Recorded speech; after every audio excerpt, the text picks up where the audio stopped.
श्रीराम समर्थ. गोपाल कृष्ण भगवान की जय.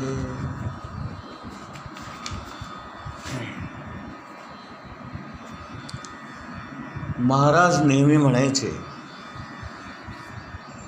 मी तुम्हाला जे काही सांगतो, जे काही मार्गदर्शन करतो ते तुम्हाला कळत नाही म्हणून मी सांगत नाही, तर तुम्हाला जे काही कळतं तसं तुम्ही प्रत्यक्षात वागा, याच्यासाठी मी हे तुम्हाला सांगत असतो. आणि ज्ञान हे नुसतं असून चालत नाही, तर त्या ज्ञानाचा आपल्याला व्यवहारामध्ये, रोजच्या जीवनामध्ये, वागण्या बोलण्यामध्ये, चालण्यामध्ये त्याचा वापर करावा लागतो, त्याचा उपयोग करावा लागतो. तर ते ज्ञान आपल्या फायद्याचं ठरतं. नाहीतर ज्ञान आहे आणि जर आपण ते वापरलंच नाही, तर त्या ज्ञानाचा तसा काही आपल्याला उपयोग होत नाही. आपण जेव्हा आपल्या बुद्धीचा वापर करतो त्यावेळेला दोन बाजू असतात. एक म्हणजे नुसता विचार करणे आणि दुसरा त्या विचारांचं आचरणामध्ये बदल घडवून आणणे, नाही का? मग एखादा खूप श्रीमंत माणूस आहे, पण दुसऱ्याला काही दानच देत नसेल, तर त्या श्रीमंतीचा काय उपयोग? किंवा एखादा फार मोठा पंडित आहे, पण तो आपलं ज्ञान लोकांना देत नसेल, कुणाला काही सांगत नसेल, कुणाच्या काही शंकांना, प्रश्नांना उत्तरं देत नसेल, तर मग तो ज्ञानी असून फायदा काय? म्हणून जे ज्ञान आपल्या बुद्धीमध्ये रुजत नाही ते वरवरचं आहे असं समजावं. आणि ज्ञान रुजलं हे केव्हा म्हणावं? जर ते आपल्या आचरणात आलं असेल तर. महाराजांनी एक दृष्टांत दिला. पूर्वीच्या काळी लोक घराबाहेर जाताना कोट टोपी घालत असत आणि घरी आले की पुन्हा तो कोट आणि टोपी काढायचा आणि खुंटीवर टांगून ठेवायचा. असं आपलं ज्ञान हे वरवरचं असतं. तेवढ्यापुरतं आपण अंगामध्ये कोट टोपी घातल्याप्रमाणे त्या ज्ञानाचा वापर करतो, परंतु व्यवहारामध्ये मात्र ते ज्ञान आपण वापरत नाही. जेवढ्या गरजेचं असतं तेवढ्याच वेळेला त्या ज्ञानाचा वापर आपण करतो. म्हणून भगवंत अर्जुनाला म्हणतायत, अर्जुना, तू बोलतोस ज्ञानी माणसासारखा, परंतु तुझं वागणं मात्र अज्ञानीपणाचं आहे. तुकाराम महाराज यावर काय म्हणतायत? ते म्हणतात, तुका म्हणे करून दावी, त्याचे पाय माझे जीवी. म्हणजे जे काही माहीत आहे ते प्रत्यक्षामध्ये करून दाखवतो, अशा माणसाचे पाय मी माझ्या जीवामध्ये जीवापाड जपतो. अर्जुनाला प्रथम भगवंतांनी मार्गदर्शन करताना हे सांगितलं, आणि जे अर्जुनाला सांगितलंय ते आपल्याला अतिशय लागू पडतं. महाराज म्हणतात, खरा साधक कोण? नाही का? खरा साधक कोण? जो आपल्या ज्ञानाचा वापर व्यवहारामध्ये करतो, तो खरा साधक. आणि इतर लोकांना सांगणं बंद केलं पाहिजे. आपण काय करतो माहिती आहे का? ज्या गोष्टी आपल्याला माहीत असतात त्या लोकांना सांगायला धडपडतो आणि त्यांच्यामध्ये बदल घडवून आणण्यासाठी आपण महाप्रयत्न करतो. पण तेच ज्ञान आपण मात्र आपल्यावर वेळ आलेली असताना त्याचा वापर करत नाही. आणि म्हणून आपल्या मराठीमध्ये एक फार सुंदर वाक्य आहे, लोका सांगे ब्रह्मज्ञान आपण कोरडा पाषाण. म्हणून तुकाराम महाराज एवढे मोठे जगद्गुरू झाले, जगाचे संत झाले, परंतु त्यांना आपल्या बायकोला काही बदलवता आले नाही. आणि महाराज काय म्हणतात, आपण दुसऱ्याला बदलवण्यासाठी ज्ञान मिळवायचंच नाही आहे. मुळे आपण जे ज्ञान मिळवतो त्या ज्ञानाने आपण आपल्या स्वतःला बदलायचं. स्वतःमध्ये बदल घडवून आणला की जगामध्ये बदल घडतो, कारण आपण सुद्धा जगाचाच एक भाग आहोत. मी जर सुधारलो तर पर्यायाने काही प्रमाणात जगामध्ये सुधारणा झाली असं समजावं. आणि आणखीन एक फार सुंदर वाक्य महाराज नेहमी म्हणायचे. ते म्हणतात की खरा साधू कोण, ज्याच्या बायकोने त्याला सर्टिफिकेट दिलं पाहिजे की माझा नवरा हा खरा साधू आहे. कारण फक्त बायकोच अशी असते की जी नवऱ्याला पुरेपूर ओळखून असते, आतून बाहेरून, दिवसा आणि रात्रीसुद्धा, लोकामध्ये आणि एकांतामध्ये सुद्धा. आणि म्हणून कौन कितने पानी में है हे त्याच्या बायकोलाच माहीत असतं. बाहेर जरी आपण संत असलो, सज्जन असलो,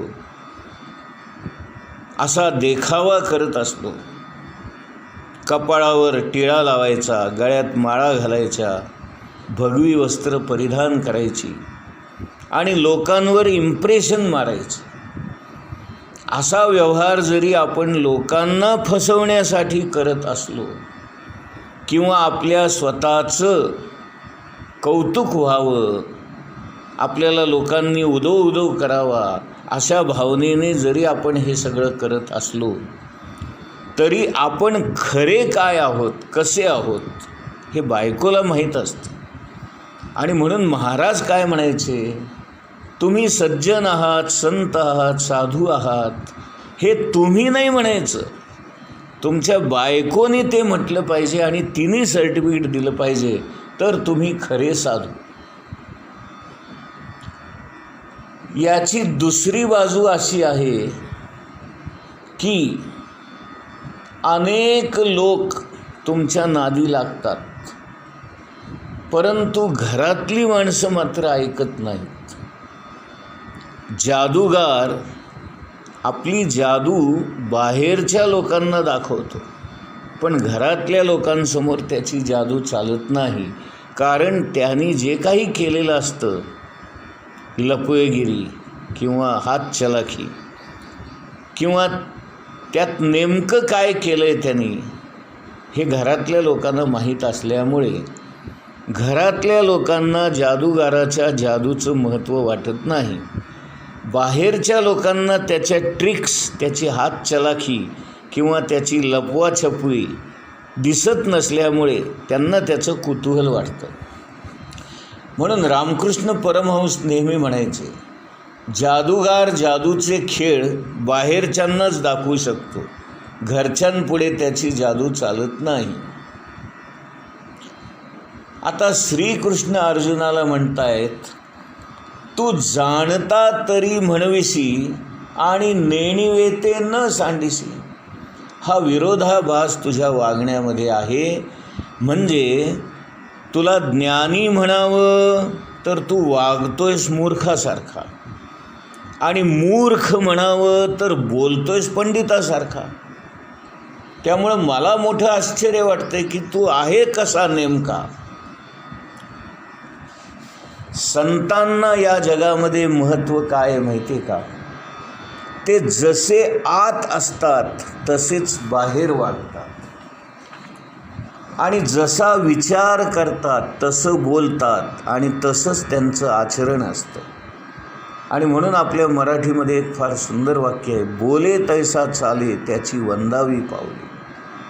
आणि अशीच माणसं संत पदाला योग्य असतात, लायक असतात, की ज्याचे विचार, ज्याचं बोलणं आणि ज्याचं आचरण हे एकसारखं असतं. आपण जी सर्वसामान्य माणसं असतो, आपण विचार भलतेच करतो, बोलतो भलतंच आणि करतो तिसरंच. आणि म्हणून आपला वागण्या बोलण्याचा ताळमेळ लागत नाही आणि विचार तर महाभयानकच असतात.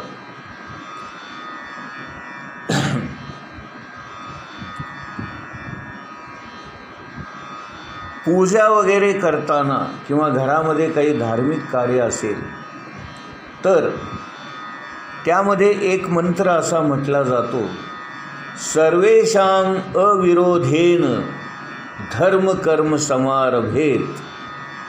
म्हणजे सर्वांशी अविरोध असणे किंवा कुणाशीच माझा विरोध नाही असं वागणं हे आपल्या जीवनाचं मर्म आहे. अविरोध असणारी माणसे ज्या समाजामध्ये पुष्कळ असतात, असाच समाज प्रगत झाला असं समजावे. आणि जिथे विरोधक भरपूर असतील ते एकमेकांचे पाय ओढायला तयारच असतात आणि म्हणून अशा समाजाची कधीही प्रगती होत नाही. यानंतर अर्जुनामध्ये आणखीन एक दोष आहे हे भगवंत त्याला सांगतायत. ते म्हणतात, आणि शिकवू म्हणो तरी बोलसी बहुसाल नीती. म्हणजे मी जर तुला काही कळत नाही म्हणून सांगायला गेलो तर तू मलाच उलट शिकवायला येतोयस आणि मलाच ज्ञानाच्या गोष्टी सांगतोयस. आणि म्हणून हाही एक दोष जो अर्जुनामध्ये आहे तो आपल्या सगळ्यांमध्ये आहे. आपल्याला सुद्धा दुसऱ्यांनी काही सांगितलेलं आवडत नाही. अहो सांगणं तर सोडाच, जरासं बाजूला सरकून बैस म्हटलं तरी आपला राग अनावर होतो, आपलं डोकं सरकतं लगेच. हा कोण मला सांगणारा असा आपल्या मनामध्ये लगेच भाव येतो. आणि दुसऱ्याने काही सांगावं आणि मी ऐकून घ्यावं अशी आपली मनस्थिती कधीच नसते. कायम आपण आपल्या स्वतःला शहाणे समजत असतो आणि कायम आपण समोरच्याला मूर्ख समजत असतो. आणि हा कोण मला सांगणार असा अभिमान, अहंकार आपल्या मनामध्ये सतत डोकावत असतो.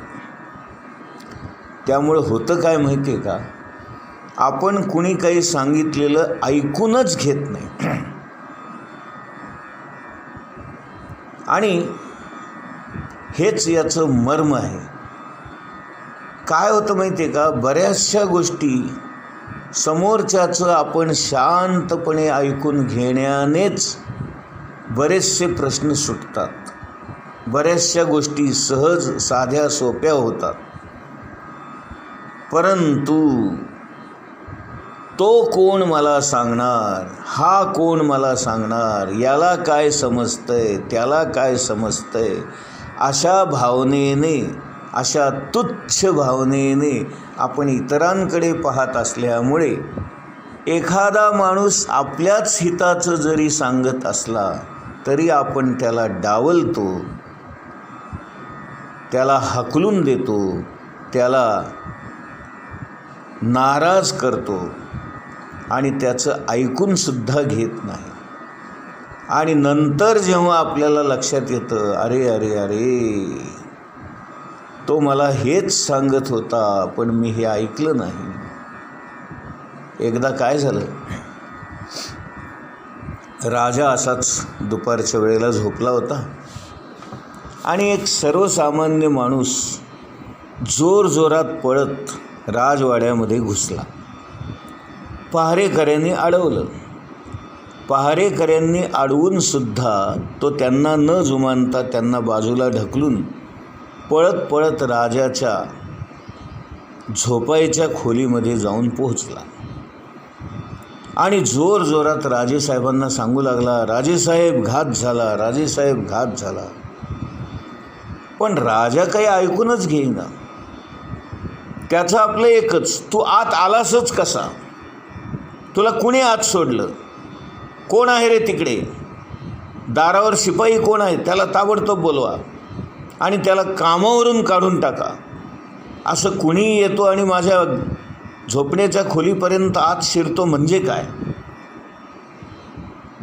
आता गंमत अशी झाली की राजाचं जे विश्रांती घेण्याचं ठिकाण होतं, जिथे बाग बगीचा होता, जिथे स्विमिंग टँक होता, नाही का, पोहण्याचा तलाव होता, आणि राजा मजा मारण्यासाठी आणि विश्रांती घेण्यासाठी तिथे जात असे, त्याच्या बागेला आग लागलेली होती. आणि आग लागली म्हणून तो सांगायला आला, परंतु त्याचं ऐकूनच न घेतल्यामुळे बाग जळून खाक झाली. आणि दुसऱ्या दिवशी जेव्हा राजाला कळलं की तो माणूस बागेला आग लागली हे सांगायला आला होता, आणि मग राजाला पश्चात्ताप झाला, अरे अरे, काल मी त्याचं ऐकलं असतं तर निदान पाणी मारून ते विझवण्याची व्यवस्था केली असती, तर निदान निम्मी बाग तरी शिल्लक राहिली असती. असं असतं. आपण काय करतो, स्वतःला शहाणे समजतो आणि इतरांना मूर्ख ठरवतो. आपण ऐकूनच घेत नाही आणि म्हणून आपलंच नुकसान होतं. आणि श्रीकृष्ण अर्जुनाला तेच सांगतायत की मी तुला काही सांगायला गेलो तर तू ऐकूनच घेत नाहीस आणि तूच मला उलट ज्ञानाच्या गोष्टी सांगतोस. आणि तो दोष अर्जुनाप्रमाणे आपल्यात सुद्धा आहे बरं का. गोपाल कृष्ण भगवान की जय.